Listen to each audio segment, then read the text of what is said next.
We're on. How are you? Good. Thank you for having me. It's so nice to see this many people at a climate change-related event. Coming from London, we don't get this very often, so I'm going to make the most of having a nice group of people. Well, people are obviously not listening to you, and if they're not excited. Too much. Look, so I want to kick us off with a topic that you explore quite wonderfully in the podcast that you did for the BBC for young kids. Yeah. And I'm just going to drop two words. Oh, go on.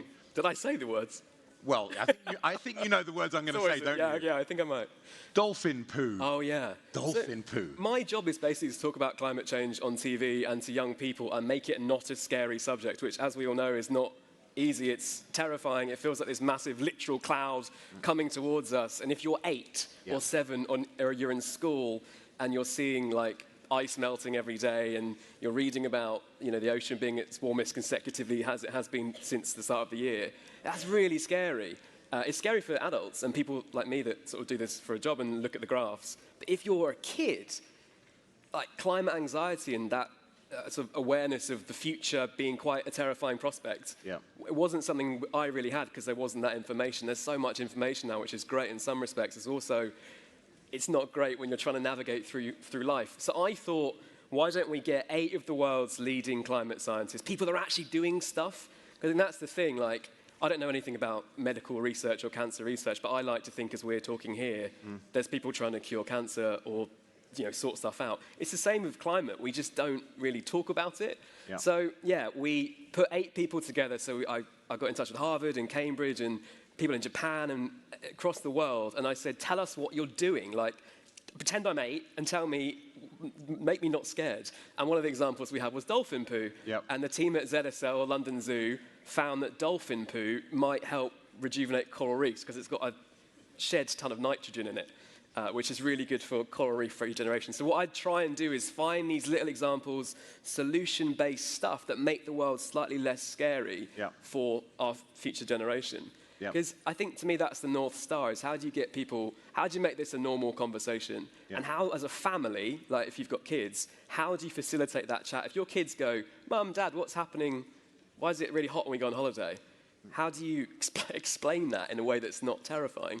So that's kind of what I do. And do you prefer communicating with a younger audience? I'm really passionate about working with kids because I think, firstly, because they tend to love nature. So it's a converted audience, and if anyone's got kids, there's some here, they'll hopefully know that. Hi, she's exactly who we want to talk to.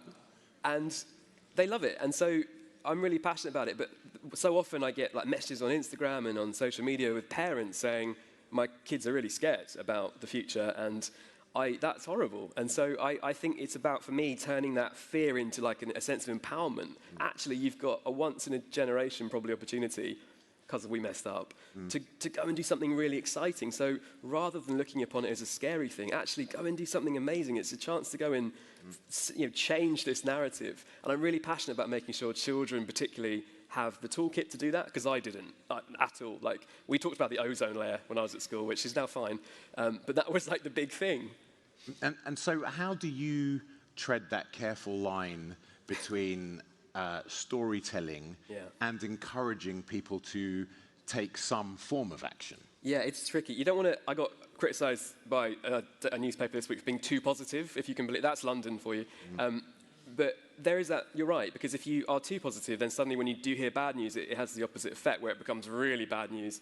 So I think it's about using science for that. Like by trade, I'm a climate scientist, although I haven't been in a lab for a while, but I sort of keep an eye on what's going on. And I think if you can lean into the science behind stuff, i.e. nitrogen and dolphin poo, if you can go, look, dolphin poo, oh, by the way, nitrogen, suddenly people are interested. And I think so much, kids sort of 3, 4, they're doing stuff in nature probably anyway. They like getting their hands dirty. They like drawing pictures of trees. And that's a really great way to connect. The tricky age is sort of 6, 7 to about 11, 12, when they're learning about this stuff at school, and then they come home with questions. And I think that's where the balance between the stories rooted in science, that we spent a lot of time with the team at Cambridge, who I'm not clever enough for that. They have an entire team called the Climate Repair Team, who are literally, there's like 17 of the world's cleverest people in an office trying to repair the climate. And I think people should know about that sort of stuff. So that's what I do. And then there's another challenge as well, isn't there, of telling stories that are relatable. Yeah. And I'm lucky enough to have had the opportunity to travel, to visit the mountains, to do, through adventure, to connect with some of these spaces that for a lot of people, it's not even that they're not aspirational, they're otherworldly. Glaciers, rainforests, the ocean. Yep. How do we tell stories that might activate someone who doesn't have the opportunity to get out to the countryside? Yeah, you're quite right. I mean, there's some good examples in the panel you just spoke about here, and I think there's beauty to be had in cities as well. Like, I grew up in a city, I still live in a city, and it's really hard to go, if I drop a piece of litter in Paris, how does it get to the ocean? Like, what's the connect? So I think in those examples, you lean on real life stuff. So to borrow the tree example from our colleagues, who, by the way, everyone here is a mayor, and I feel like apologetic that I'm not the mayor of anything. Yet. Yeah, by the end of this talk. So, for example, we took the concept of, okay, there's trees, but what if you live in Paris and there's not enough room physically to plant trees? You build a liquid tree. So you find stories like that. So we met this amazing team from Serbia who literally built a liquid tree, and the concept was it's basically microalgae, which does the same things the tree does. It sucks carbon out. It looks like something out of Star Wars. It's like this green, oozy thing. And so I think it's about finding relatable stories in an urban environment as well, because like you said, we all want to go to the Arctic and see how they're refreezing ice, but that's not particularly practical, nor environmentally friendly, ironically. So that's a great way. And just I always say this, like, parents, just do stuff. You can be environmental. You can have no garden, build a little flower box or a window box, and then nature comes to it, and you go, and then kids go, why is there a bee? And suddenly you've got this like narrative journey that connects all of those parts together. So that, I think that's the way to do that. And I mean, it's clear that when people get their storytelling right, it really can have an impact. And if we wind back, say, for example, the plastics discussion in the UK, it's been so vibrant. But at the end of that journey, you have the government introducing an unbelievably small charge, 5 pence. 5 pence is all it took to stop people from using plastic bags. It's the same with you remember the straws, the sort of war on straws and the turtles. That, Suffocated turtle. My daughter wrote a song about it. Did she really? Yeah. I won't sing it. Wait till later. No, you're right. I think, and I joked about the ozone layer before, because that was like the thing that when I was growing up, we all talked about, and climate, oh my God, the ozone layer's growing. And then everyone came together and we shrunk it. So it does, you're right, things can happen if you put it in the right direction, but it so rarely happens, and that's the problem. I think I think perhaps working in the media, we have a responsibility for this as well, because it's an overwhelmingly negatively documented subject. The lady before showed some slides of what happens if you Google climate change in heritage sites. It's just awful. And so I think we have a responsibility, I think, to change that narrative a little bit, and I think, as I said, my North Star is how do you make people talk about this subject? You make it not terrifying. And don't get me wrong, that we're not in the position we want to be in climatically. But if you keep telling people that, they're way less likely to do something about it. Yeah. So I think you've got to have hope. You've got to have hope. And like I said, I got 8 of the world's leading climate scientists together. Sadly, they couldn't be here. But they all, every single one of them, I promise you, said they were hopeful. And overwhelmingly, that was because of youth and the future. And as I said at the start of this, that shouldn't feel scary. It will at the moment, but if we give kids the empowerment to be okay with that and take on that mantle, and that's not just go and be a scientist, because social media is a job now. The marketing, you've got to have people to tell these stories, as you said. So it's not like we need more people in STEM. We do, but there's also other parts you can do. Pick subjects that lean into this, and I think that's really exciting. So what fills you with hope?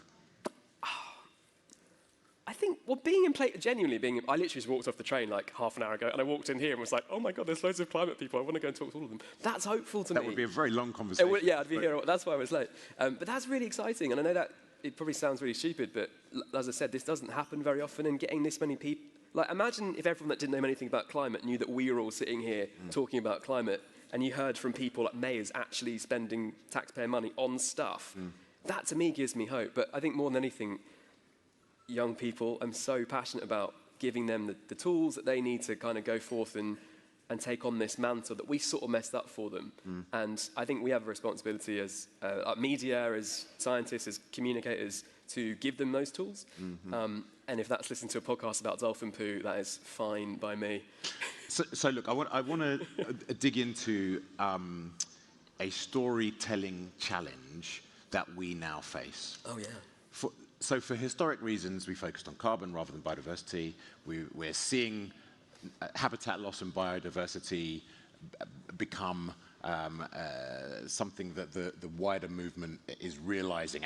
Actually, if we'd always campaigned on nature, then perhaps we wouldn't have been here. Because how do we do that now? What needs to change for us to really turbocharge the storytelling about biodiversity? Biodiversity specifically? Yeah. I think it's like we said before, if you have an overwhelm, I switch off when I love Planet Earth, and David Attenborough is a personal hero of mine, but sometimes at the end of it, I'm like, oh God, I want to switch this bit off because it's really depressing.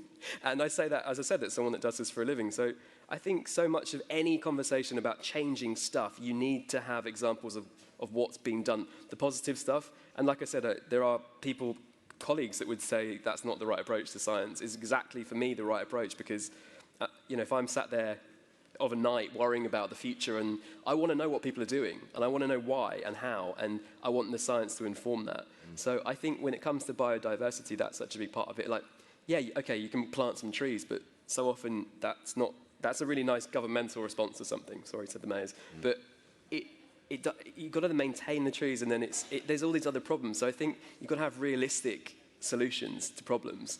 And biodiversity, I think, is so at the core of that. We love animals, lean into that, and yeah. And to kind of perhaps go the other way, it's curious, ozone was what? Ozone, which is, I mean, what the hell is ozone? Oh, right? is it? How long have we got? But it's something that it was relatable, it worked. Yeah. That's the thing that turned you on to all of this. Well, what turned me on to all of this is I used to do a lot of entertainment, like presenting on TV in the UK and the US and stuff, and it became quite vacuous, and I was like asking people what they wore on the red carpets, and there wasn't really anyone my age having this conversation. There was, like, Greta was yet to come along, and as I said, there was David Attenborough, but there wasn't really, like, TikTok wasn't a thing, but now we've got so many resources, and if you're careful about the resources you lean into, I'm not saying TikTok's the be-all and end-all, but places like that, and now there are so many great examples of people sharing stories and talking about, I mean, there's a room full of climate solutions below us, and that's awesome. So I think, yeah, the ozone thing is what got me switched onto it, but what keeps me engaged is I have a couple of kids' TV shows, and we have kids that come in and they're part of a live audience, and just seeing like how passionate they are about this stuff makes me kind of go, okay, I've got to do my bit, and my bit is I know a bit about science. I'll try and communicate that in a way that's a bit more relatable. Yeah. And that's what I try and do, probably awfully today. So, from ozone to dolphin poo, what's next? What's next for me? Yeah. Oh, gosh. We've got, I'm doing a documentary at the moment with the National Grid. Really exciting. It's mostly me wearing a hard hat. Right. But that's interesting because I can't speak for the French energy situation. We share a lot of energy with Europe. And Brexit obviously slightly messed that up, but that transition to net zero from a UK perspective, energy for us is such an important part of that, purely because of where we are. I mean, we're an island, so why aren't we doing more stuff like that? So I think that's what I'm focusing on. We got to go to a mountain called an electric mountain, and inside is a power station, and it powers parts of Wales. We went to an offshore, I mean, I don't know if you know this, but when World War II happened, there were loads of unexploded bombs all around the UK, which meant they couldn't build wind turbines. So they're now exploding the bombs so we can have more offshore wind. Stuff like that. I think that transition to net zero from an energy perspective is probably our next big challenge. But speaking to the National Grid guys, from a UK perspective, it seems very obtainable. And again, that's hopeful. That makes me quite excited, as you can tell. Hope and excitement. James, thank you very much indeed for talking to us and sharing your journey. That is the conclusion of our session on adaptation. We were led off by the brilliant Victoria. I'm glad to see our panelists are still here. I learned an awful lot about what the next challenges are, and the discussion around innovation in finance is really where this is at. So thank you to our panel. Thank you again to James for his insights on dolphin poo, and lots more. I hope you continue to enjoy your conference. Thank you very much indeed, everyone.